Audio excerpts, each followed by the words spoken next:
Sir profit booking जैसे यहाँ पर बात हो रही है, अभी क्या लग रहा है सर, जो निवेशक जो ऑलरेडी इसमें काफ़ी समय से इन्वेस्टेड है, क्या उनको वैसे यहाँ पर एक टैक्टिक तरीका अपनाना चाहिए कि अभी प्रॉफिट बुकिंग वो करें, या फिर अभी थोड़ा सा और वेट करें? और नए निवेशकों के लिहाज से सर क्या लग रहा है कि अभी उनके लिए मौका है कि स्टैगर्ड वे में या फिर इन्वेस्टमेंट उसमें करें, या फिर उसमें भी थोड़ी सी बाइंग अपॉर्चुनिटीज बाद में देखें वो? देखिए, जो इन्वेस्टर्स ऑलरेडी इन्वेस्टेड हैं दोनों कमोडिटीज में और उनको जो है एक अच्छा एप्रिसिएशन मिल चुका है, आई थिंक प्रॉफिट बुकिंग जो है वो आपका एक रेगुलर, जिसको मैं बोलता हूँ कि रिव्यू में होना चाहिए। आपका क्या टारगेट है, कितना प्रॉफिट आप लेके चल रहे हैं। अब ये समझ लेना कि इसके बाद एप्रिसिएशन ही देखने को मिलेगा तो बड़ा मुश्किल होता है। तो I think regular profit booking जो है, जब आपको इस खासकर ऐसी शॉर्ट टर्म रैलीज आपको जो है अपने इन्वेस्टमेंट में दिखाई देती हैं, तो मुझे लगता है कि प्रॉफिट बुकिंग जो है वो करनी चाहिए इन्वेस्टर्स को। जो प्रॉफिट उन्होंने जो ग्रोथ उन्होंने देख ली है उसको जरूर कैप्चर करना चाहिए।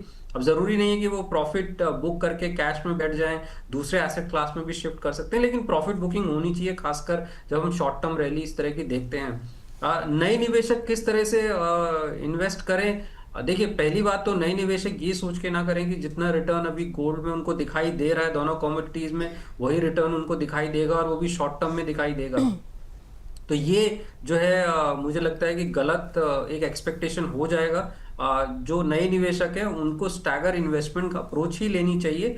जैसे ही जब भी उनको डिप देखने को मिलेगा गोल्ड या सिल्वर में, तो उनको इन्वेस्टमेंट रणनीति अपनानी चाहिए। तो वो जो स्टैगर्ड अप्रोच है, मुझे लगता है कि किसी भी नए निवेशक के लिए वो ज्यादा अच्छी जो है रणनीति है।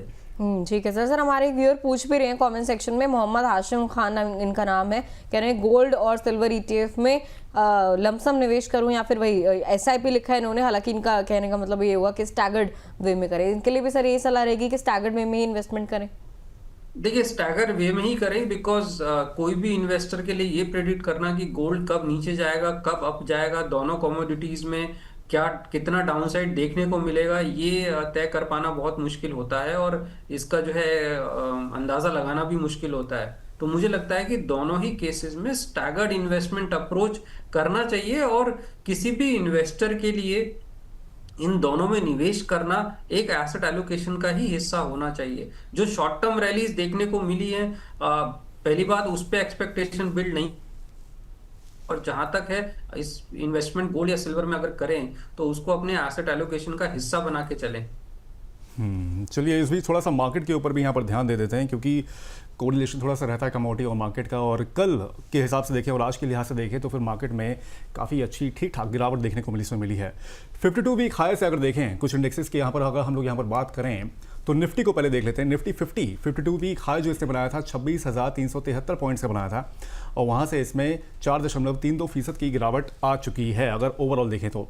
वहीं निफ्टी मिड कैप 100 को अगर देखें तो फिर 59,634 पॉइंट्स का इसने हाई बनाया था, और वहाँ से 2.92% का इसने भी गिरावट दर्ज की गई है। निफ्टी स्मॉल कैप की अगर बात करें तो 19,224 का इसने अपना 52 वीक हाई बनाया था, और वहाँ से लेकर अब तक इसमें 13.12% की गिरावट आ चुकी है। निफ्टी आईटी की अगर बात करें तो 43,959 पॉइंट्स का इसका हाई था, और वहाँ से 13.32% की गिरावट इसमें देखने को मिल चुकी है। निफ्टी रियल्टी यहाँ पर इसमें सबसे ज़्यादा गिरावट देखने को मिली है। 1,049 का इसने हाई बनाया था, और 24.40% का इसमें भी यहाँ पर गिरावट देखने को मिली है। सर 52 वीक हाई से जो ये इंडेक्सेस हम लोग को देख रहे हैं कि यहाँ पर जो गिरे हैं, फिसले हैं यहाँ पर, इसकी सर क्या वजह देख रहे हैं, और प्रीशियस मेटल्स पर सर इसका क्या असर पड़ता हुआ दिख रहा है आपको?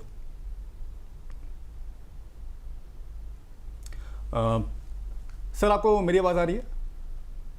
नहीं, थोड़ा नेटवर्क इशू आ गया था तो सर पता नहीं लगा। जी मेरा सवाल रिपीट कर देता हूँ। सर जो अभी 52 वीक हाई से जितने भी इंडेक्सेस हैं जो यहाँ पर इसमें गिरावट देखने को मिली है, फिसलन यहाँ पर देखने को मिली है, सर इसके क्या रीजंस लग रहे हैं? खासतौर पे कल परसों में काफ़ी अच्छी गिरावट देखी इसमें देखने को मिली थी। हज़ार पॉइंट के आसपास सेंसेक्स गिरा हुआ था, और निफ्टी में भी ठीक ठाक गिरावट देखने को मिली थी।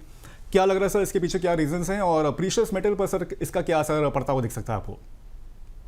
देखिए, जहाँ तक निफ्टी में गिरावट की बात है तो कहीं ना कहीं जो फैक्टर्स हैं, ग्लोबल फैक्टर्स हैं, वो रोल प्ले कर रहे हैं।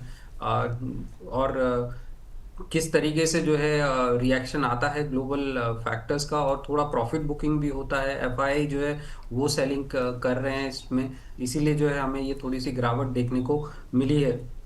मुझे नहीं लगता कि डोमेस्टिकली इतना बड़ा फैक्टर है जिसकी वजह से मार्केट गिरा है। और ये इनफैक्ट 2-3 दिन से हम गिरावट देख रहे हैं, तो एफआईआईज ने भी बड़ा अच्छा सेलिंग किया है इस मार्केट में, जिसकी वजह से ये एक रिएक्शन आया है और मार्केट फॉल हमने देखा है। जहां तक प्रीशियस मेटल की बात है, तो मुझे लगता है कि प्रीशियस मेटल, जैसा मैं पहले भी कहा, कि बहुत कुछ डिपेंडेंट है, क्या फैक्टर्स प्ले करेंगे और कितना क्या एनवायरनमेंट रहता है। और हम अभी बजट के नज़दीक भी पहुंच रहे हैं, तो आगे चल के बजट भी जो है एक बड़ा फैक्टर प्ले करेगा कि किस तरीके से जो है हम अपनी इकोनॉमी को रिवाइव करते हैं, और इस अनसर्टेन एनवायरनमेंट में किस तरीके से हम जो है पॉलिसीज बनाते हैं। तो ये सब फैक्टर्स हैं जो मार्केट का डायरेक्शन तय करेंगे। लेकिन जहां तक अभी गिरावट की बात है, तो मुझे लगता है कि जो प्रॉफिट बुकिंग और थोड़ा सा एफआई जो सेल आउट है, उसकी वजह से जो है हमने मार्केट में गिरावट देखी है। और जिस तरीके से ग्लोबल में बहुत कुछ है रिएक्ट करने के लिए, तो जिसकी वजह से जो है ये सेल ऑफ हमें शॉर्ट टर्म में दिखाई देता है।